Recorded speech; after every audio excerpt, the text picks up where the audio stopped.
No one seems to be overly happy with the gas prices right now. Have you noticed that? Am I wrong in saying that? Do you know anyone who's happy with the gas prices right now? Not really, right? But what's interesting is if you listen or if you watch anyone or you even talk to anyone, everyone has a reason why it's that way.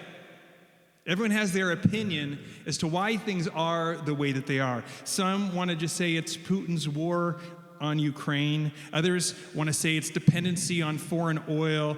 Others want to say it's shutting down the Keystone Pipeline. Other ones want to say that we should have figured out other alternative fuel sources besides fossil fuels. Like everyone has their ideas as to why things should be different than the way that they are. Everyone looks to blame something for something they don't like, someone or something that they don't like.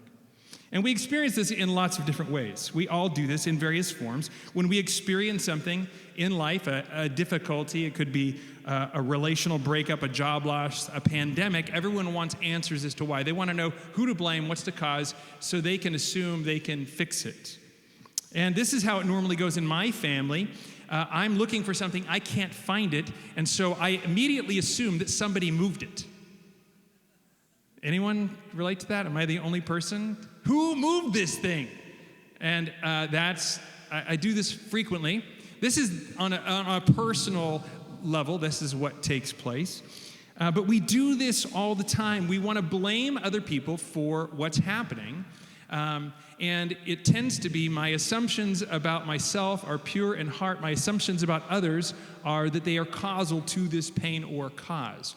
And in so doing, I become a victim of their choices. It's a kind of victim mentality. We see ourselves as victims. And if you walk down that road of blaming other people for your situation or your unhappiness, you end up getting to a place where you can justify just about anything. You see yourself as a victim in every dimension of life, and now you can justify anything. Because if you're a victim, you have a moral authority now to be able to do what you want because you have been hurt by someone else. And so this is the way that society treats life. And this is so well reflected in the psalm that we're studying again today. I'm going to read the whole psalm. We talked about Psalm 137. We talked about the first 4 verses last week. We're going to talk primarily around the final 5 verses this morning, but I'm going to read the whole psalm in its context. So this is the entirety of Psalm 137, and it goes like this. We were sitting by the rivers of Babylon. We wept when we remembered what happened to Zion. On the nearby poplar trees, we hung up our harps. Those who held us as prisoners asked us to sing. Those who enjoyed hurting us ordered us to sing joyful songs. They said, "Sing us one of those songs to Zion to us." How can we sing songs of the Lord while we are in another land? Jerusalem, if I forget you, may my right hand never be able to play the harp again. If I don't remember you, may my tongue stick to the top of my roof so I can't sing. May it happen if I don't consider Jerusalem to be my greatest joy. Lord, remember what the people of Edom did on the day Jerusalem fell. Tear it down, they cried. Tear it to the ground. People of Babylon, you are sentenced to be destroyed. Happy is the person who pays you back according to what you've done to us. Happy is the person who grabs your babies and smashes them against the rocks. That's the end. That's a pretty gnarly psalm, isn't it? We call these psalms imprecatory. That's a big technical word. It basically means a psalm of cursing. Cursing themselves, cursing God. The psalm was written by worship leaders who were taken captive in Babylon, and they're recording honestly the feelings and thoughts that they had in their experience. That doesn't mean that their feelings and thoughts were appropriate or right, however. It just means that it accurately reflected what they were feeling and what they were thinking. And there's a lot for us to learn and a lot that we could relate to in this. Essentially, they were seeing themselves as victims, taken captive. They were discouraged, disoriented, and disconnected from their vision of what they thought life was supposed to be. So they aim all of their energy and their hate at wishing evil on those who hurt them. And doesn't that sound a lot like humanity today? We're in a series called We're Not in Kansas Anymore, taken from the imagery or the idea of the Wizard of Oz. Dorothy is talking to Toto and realizes nothing looks familiar, things are different, there's a problem here. Things don't look right, don't feel right, and there's an uncertainty about it. When things just feel wrong around you. Anyone feel that way? Things feel wrong around them in the world, in their lives. They're experiencing pain, brokenness that just doesn't seem to be right. Well, that's what we're going to be talking about through the season of Lent, and we're in week 2 of Lent. And the Psalm 137 is a psalm that accurately records people talking about what doesn't feel right and how they oriented their lives around it. We introduced a little image last week, and I'll show that on the screen here. This is an image of the way that life should be viewed. God is at the very top and at the center of what orients us to our world. And in understanding who God is and his purposes for humanity, we can understand what it means to be a people of God, both who we are as individuals, but who we are as a people, God's people, and who we are as a human civilization, as a human race. And in understanding humanity in its role in God's kingdom, with God orienting it, we then understand rightly what our relationship to the world is, and that we are to be a positive net effect to the world, a custodial purpose on creation. And so that's the framework that we are to operate from. And the psalmist reveals that they have lost this vision of the way life is. They see themselves as exiles, but they only see themselves as exiled from people in the land. They don't realize that they're exiled from God. They don't realize that the missing equation in this whole thing is how they are relating to God. See, God hasn't gone anywhere, but they chose to operate outside of who God said they were and what his desires were for them. And so they failed to see that they lived in a broken world in which sin exists, which separates us from one another, from ourselves, and from the world around us. And they want to see resolution and justice of their own making and determination by figuring it out apart from inviting God to orient it. So that's where they're operating from. So we see in the first 4 verses that they are in exile. They're not where they think they should be, that they're in pain, and they're blaming other people for that pain. They're blaming Babylon and being a captive for that pain, and they're focused on their circumstances. So they're not where they think they should be, or their vision of what they think life should be. And we see in verses 5 through 9 that the exile has affected both their minds and their hearts. Their affections are set on something other than God. And so we're going to look at what it looks like for them and how they lived into this, and I believe that God's going to show us some things about ourselves. The first thing I want you to see is they cursed themselves. They doubled down on making themselves and the land their highest goal and desire. So read verses 5 and 6 with me. It says this: Jerusalem, if I forget you, may my right hand never be able to play the harp again. Okay, stop. The people writing this was their primary job. This was their vocation. This is what they were trained to do, play music, to lead people. And so they're saying, basically, if I forget Jerusalem, may I never be able to do the very thing I was created to do. That seems a bit extreme, doesn't it? But it shows you the level of attachment they have to a place, Jerusalem. Notice he goes on to kind of cursing themselves or doubling down on this. If I don't remember you, may the tongue may the tongue stick to the roof of my mouth so I can't sing. So the very thing they were supposed to do, which we just sang, Christ be magnified, or God be glorified, like to worship God, to lead God's people in orienting their heads and their hearts to God, may their tongue stick to the roof of their mouth. Like that's again, contrary. So they're cursing themselves. They're saying, if I don't have Jerusalem as my highest goal, my greatest thing, I hope bad things happen to me. It sounds a bit odd, doesn't it? May bad things happen to me if what I want to happen doesn't happen. That's not a really good arrangement for yourself. It's a lot of self-talk. And honestly, as somebody who deals with anxiety, I do tons of self-talk. I didn't realize it until I went to counseling, and they're like, what are you saying to yourself? And we do this all the time. We make agreements in our head. Notice the last verse makes it so crystal clear where their heads and their hearts are fixed. It says this, may it happen if I don't consider Jerusalem to be my greatest joy.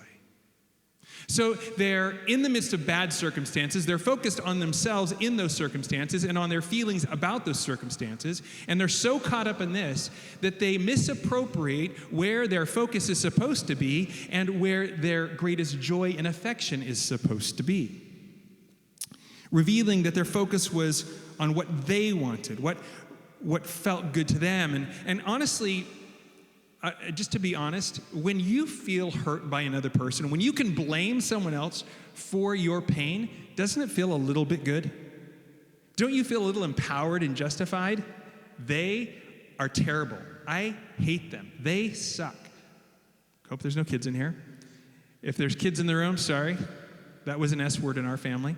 One of the many S words. But it feels good to be mad. It feels good to be able to blame someone else.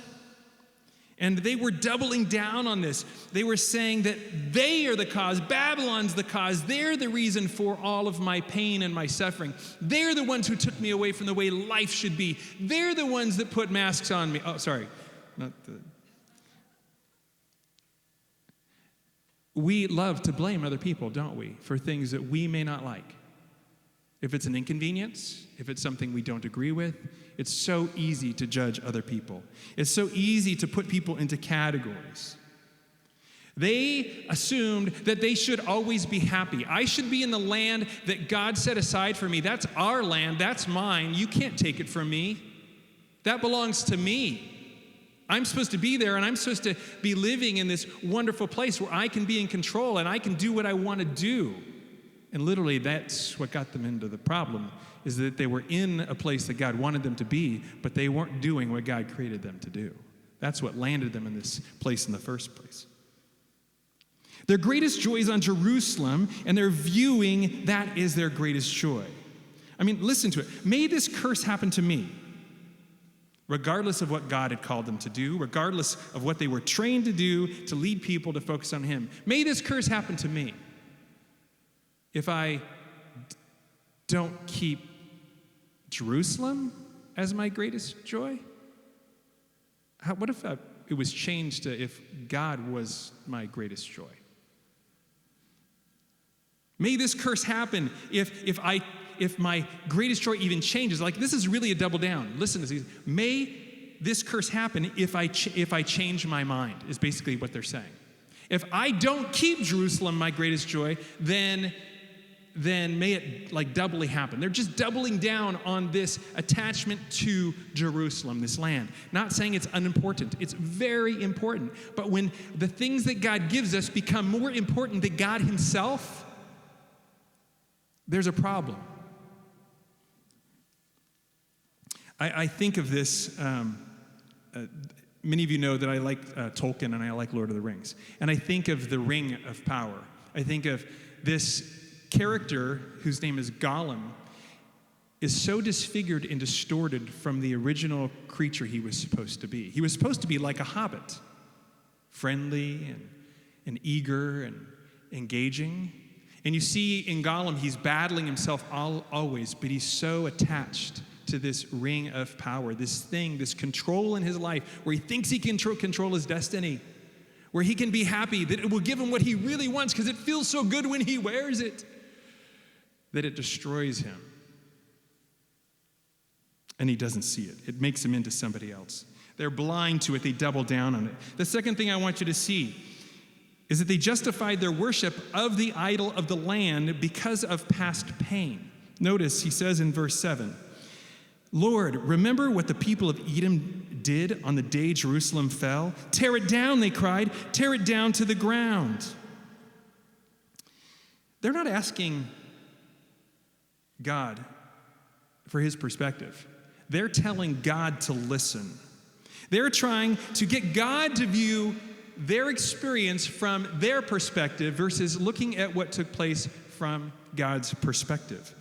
They're going to a historical moment where God judged the people of Edom, but they wanted Edom to be judged. They're looking at a historical event saying, you should draw your attention here. Look at how bad they are. They did this to us too. God, don't you see? We're victims. View things from our perspective. Do something for our behalf. They're trying to get God to agree with them as if they knew what was best. And we do the same thing. When we're in pain, we often look back at our past and view it from the lens of our current reality. Let me say that again. When we look back at our past, we often view it through the lens of our current reality. There are so many relationships who, when they feel a particular way, look back and say, well, I've always felt that way, because they're unhappy now. They look back at their job and said, well, I've always been a little bit unhappy with this about my job. They look back on whatever it is, fill in the blank, and they view things from their present reality, and that's what these people are doing. They're looking at the events of the past and viewing it through the reality of the present. If Edom was mocking the destruction of the temple, but God did something to put Judah and Israel in this positive place, do you think that what Edom said would have really mattered to them? No, they were like, well, you guys could have laughed all you want, but God's still God and he's still working, and so what you can say really is just you guys being a fool because God's more powerful than that. But no, that's not how they operated. They're trying to get God to agree with their perspective. And they're viewing the past through the lens of their current reality. A few other things I want you to see when we're in pain. We do the same thing. When we take whatever difficult situation we're in from the past, we often create a new narrative that reinforces what we currently feel, which means that it's easy to take what we've experienced in the past and write a story in our heads and our hearts that will continue to be perpetuated to reaffirm why we're in the way that we are, why we're in the place that we are. We do this to allow ourselves to feel justified in the feelings that we have so that we can blame other people rather than focusing on our own actions and our own choices. We do this to keep the vision of what we think life is supposed to be like, this life is supposed to be this way, and we're so attached to it. But when life isn't this way, I've got to find a reason why I'm not happy. We believe so much more in the Declaration of Independence than we do the Bible. We have the right to life, liberty, and the pursuit of happiness. So that's the preamble. Sorry, that's the Declaration. With the preamble, we have the right to life, liberty, and the pursuit of happiness. Like, life is always supposed to be happy, and if you're depriving me from my right to be happy, there's a problem. We buy into that far more than God's in control and we can trust him regardless of what happens. We attach ourselves to lesser things, and we write narratives to reinforce that thing so we can continue to live with our idols, so that the ring of power still has power in our lives. We do this to keep focusing on ourselves, orienting our world around what we want instead of him, and this is exactly what the psalmists are doing here. We even try to use God to justify our feelings by looking at the past through our perspective. They are trying to justify their current situation by getting God to agree with them.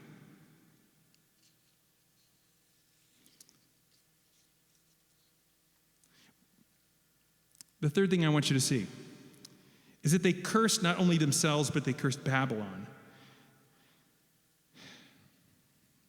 They cursed Babylon without realizing why they were really in the situation they were in. Notice verses 8 and 9. This is the really difficult part of the passage. People of Babylon, you are sentenced to be destroyed. So first of all, they make a statement. You guys, and by the way, this is the psalmist writing. These are worship leaders. These aren't like prophets foretelling the future. These are just people who are telling people, this is what you guys should focus on. Hey, Babylon, you guys are lame. You're going to die. You want us to sing you a song about how great God is? Yeah, instead, I'm just going to mock you and say, you're going to have hell to pay. You're terrible. I want you to die. Or, if I knew that no one would be totally offended, it would say, go blank yourself. That's in a sense what they're saying. People of Babylon, you're sentenced to be destroyed. Happy is the person who pays you back according to what you've done to us. Happy is the person who grabs your babies and smashes their heads against the rocks. Yeah, that's awesome. That's what I want. Because you guys are lame. You're terrible. You're evil. Does this sound like a worship song you would want to sing? Like you guys show up here, like take your figurative enemies, and we're going to come in and we're going to say, God, would you totally destroy, and so, I'm not even singing, am I? But how do you sing something like this? How do you make a happy, joyful sound about killing someone's baby? Like, do you see how contrary, how distorted they have become because they see themselves as a victim and they're justifying their circumstances based upon what somebody else did to them without seeing that there's possibly more going on. They are so attached to the way that they think life should be. They're so attached to the thing that they really worship. Their eyes set on Jerusalem. And it feels so good to act out of anger. It feels so good because it feels like we can do something to resolve what the cause of the problem is, because isn't that one of the things that we subtly believe? Why do we want answers when there's pain?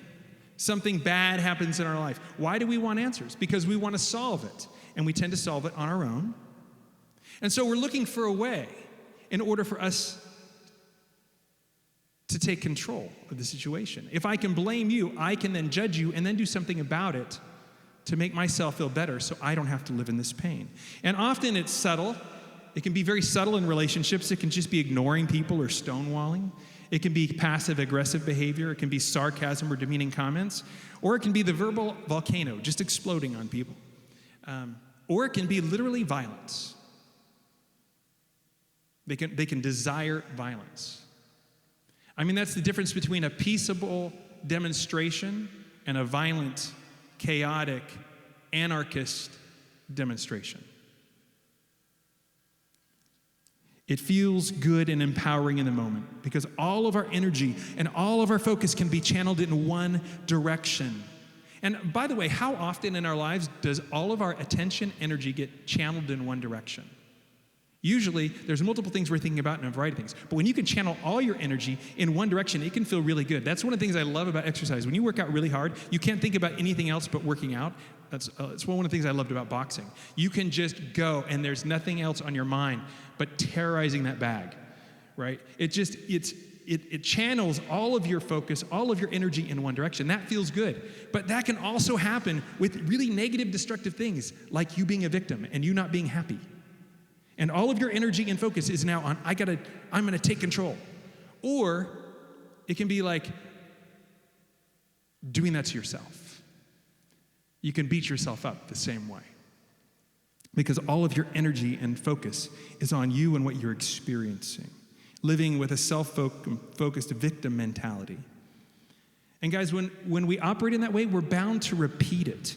If you're a victim, the problem is, and it's always someone else. You can always blame someone else. The likelihood is that you will live out of that narrative over and over and over. You'll fail to see that someone did something negative to you, so you did something back at them, and that made you feel a little bit better and empowered. But did it really make you feel that much better? Not really, because their sin can never be atoned for because you're still a victim. You still feel really bad about yourself, and so you're just going to keep taking it out on them the next time you see them, the next time they do something wrong. Or you'll anticipate they're going to do something wrong so that when they do something wrong, you're ready to just go after them. We want to be judge and jury and executioner at the same time. This is where God's people's heads are at. They're thinking about themselves and their circumstances. This is where their hearts are at. They're wanting and praying that this will happen because they're not happy about where they're at and where emotionally or physically. They're just, and given the opportunity, they would jump at the opportunity to change things so they could be happy and be in control. And they're trying to control their circumstances by framing their experience by blaming other people and being a victim. And we do the same thing. These were supposed to be worship leaders. These were people who were supposed to help us put our eyes on God, but they're actually suggesting that we take our eyes off of God and worship a lesser thing. Like they're doing the exact opposite. And this is so true of all of us. These worship leaders are so human. They tell us about the nature of the human heart. It is desperately evil and wicked, is what the Bible says. Which doesn't mean that we're not loved and we're not forgiven. It just means that we're far worse than we can imagine. It's so much more internal to us than we could really realize. And when we focus in on ourselves, do you realize that we exile ourselves to a future destiny that is distorted just like them? Because God is no longer at the top of the triangle. Get that image again? God is no longer at the top. We exile ourselves from allowing God to be the way in which we frame our lives. We take control. We try to invert this. We put ourselves at the top, put God below, and we think that we can figure this out on our own.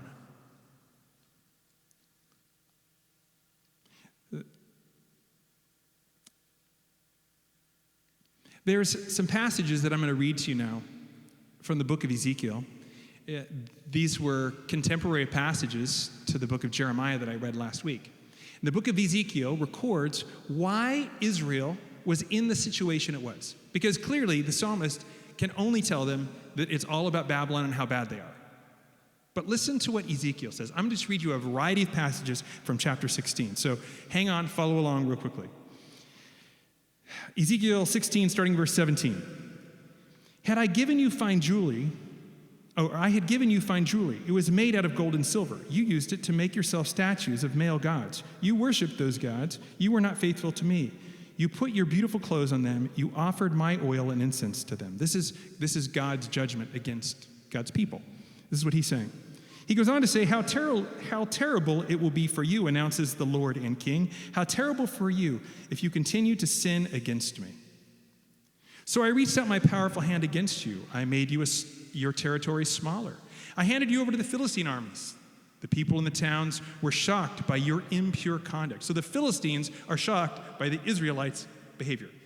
You also committed such shameful acts with the people of Assyria. Nothing ever seemed to satisfy you.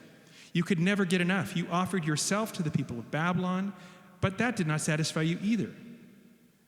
There are many traitors in the land of Babylon. Keep going. Verse 43. You did not remember the days when you were young. The things you did made me very angry. So anything that happens to you will be your own fault, announces the Lord and King. You added more impure conduct to all the other evils you did. I hate those things. You lived exactly the way they did. You copied their evil practices. I hate those practices. Everything you did was so sinful that you soon became even worse than they were. This is God judging God's people for their failure to worship him and adopting all of the other ways of, first of all, the idols, the passions, the affections of their minds and hearts, but also judging their behavior and their choices. They were literally giving them their bodies over to sexual practices that were a part of the religious structures of Babylon and Assyria. Like they're just totally adopting the culture's ways of living in this world. And notice what he says. He now equates them. If you're familiar with the story of Sodom and Gomorrah, God destroys it because of their wickedness. Listen to what he says here in verse 53. They did not commit half the sins you did. You sinned even more than they did. I hate those sins. Compared to what you did, you made your sisters seem godly. So you will be dishonored. You have given your sisters an excuse for what they did. Your sins were far worse than theirs. In fact, your sisters appear to me more godly than you. So then be ashamed. You will be dishonored. You have made them appear to be godly. I mean, like, is God mincing words here as he's talking to Israel about their behavior? That they've lost their focus, that they've given themselves over to other things? But the psalmist is saying it's all Babylon's fault. The psalmist is saying we want to blame Babylon for all this unhappiness. They don't want to look at the real cause of what's happening. I mean, it seems so apparent. By the way, when you read things like in the Bible about bashing heads and rocks, that's not God's desire. That's humans' response of operating in the flesh. That's an accurate sense of how they feel, but that is not God's heart. You see, when you see yourself as a victim, you can justify anything, and you can try to get God to agree with you, and you can even interpret passages from the Bible to justify your behavior. People do it all the time. That's what Putin's doing in Ukraine right now. He's justifying it as a religious thing. That, Russia is the sovereign religious control, the Russian Orthodox Church in Kiev, and the Ukrainian Orthodox Church needs to come back underneath, come back into the fold. There's so much religion tied into this. And I don't know if you heard about the leader in the Russian Orthodox Church, but they were affirming Putin's actions. But you can make the Bible say just about whatever you want if you see yourself as a victim. Things aren't the way that they're supposed to be. The Russian Orthodox Church is supposed to be in power. We do the same thing, though. Let's not get distracted, because your heart and my heart is just like that. We have a vision of what we think life is supposed to be like, and when it's not that way, we see ourselves as a victim, and we look for anyone else to blame for the reasons that things are the way they are, because we don't recognize the brokenness of our own hearts and the fact that we've lost our first love. Jesus addresses this really clearly. He says in Matthew 7, he says, "Why do you look at the speck of sawdust in your brother's eye and pay no attention to the plank in your own?" It's easy to do that. We do that in relationships. We do that globally. We do that nationally. America is not in the right for all the things that we ever do globally. We're broken people too. But we can get caught up in world events, and one nation is worse than another. The reality is my heart is deceitfully wicked. And so is yours. I want to go back to verse 1, and I want to imagine what it would be like if the psalmist redirected God's people to look at the past from his perspective. Look at verse 1 of the Psalm 137. We were sitting by the rivers of Babylon. Okay, that's just factual. We wept when we remembered what happened. Hard stop. Don't be concerned about Zion, what used to be or where you used to be. Don't be concerned about the fact that you're not in Kansas anymore, that things feel disoriented. Worry about what happened and what got you here. Worry about what happened to us and what got us here. Worry about what happened in your relationship. Worry about what happened to our nation. What were the things that we did wrong that we need to allow God to make right? That doesn't happen until we put God back at the top. It doesn't happen until we orient our lives, we orient our minds and our hearts towards God and have Him orient us towards others. What if the worship leaders recorded the psalm and accurately recorded the pain of their people, but they acknowledged their sin? The psalm would have ended differently than destroying their enemies' babies.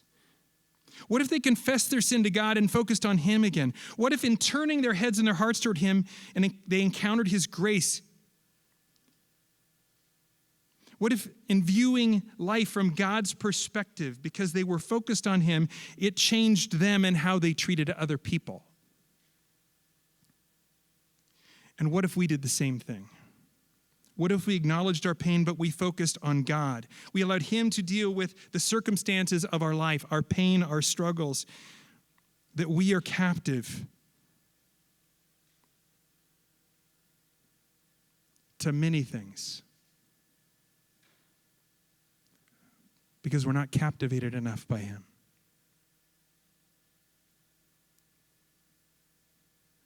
What if the psalmists changed the focus of their lives? And what if we did the same?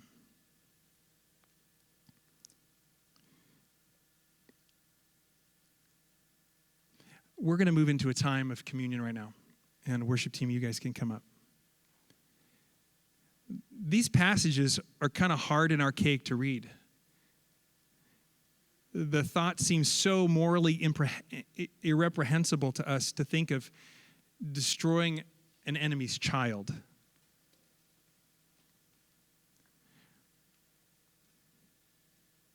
But that's not the point, that we just morally object to something because we look at how they did it in the past and think it was wrong. Don't miss the point here. We can be so caught up on the consequences of our own actions and blame other people that we view ourselves as victims and can justify anything in our lives. And it all happens because we take our eyes off of God. It happens because we are not focused on Him and allow Him to reorient our lives in this world. That's the invitation that communion offers us. Every time we come to communion, we have the opportunity to say, God, you laid down your life for me. I'm going to lay down my life for you. I want you to be at the top. I want you to orient my life and my relationships with other people. I want you to help me understand myself and my brokenness in order that I can receive your love and be changed. I want to focus my life on you. So on the night that Jesus was betrayed, he took the bread and he broke it and said, this is my body given for you. Take and eat of it. And after the supper, he took the cup and said, this is the cup of the new covenant in my blood, which is shed for you. A new covenant means a new relationship, a new way of thinking about ourselves that's oriented by fixing our eyes on the author and perfecter of our faith. As we sing this song, as we take communion, may you recognize that God's giving you an invitation again to focus your affections and to focus your heads on God and allow Him to orient you toward His will for your life.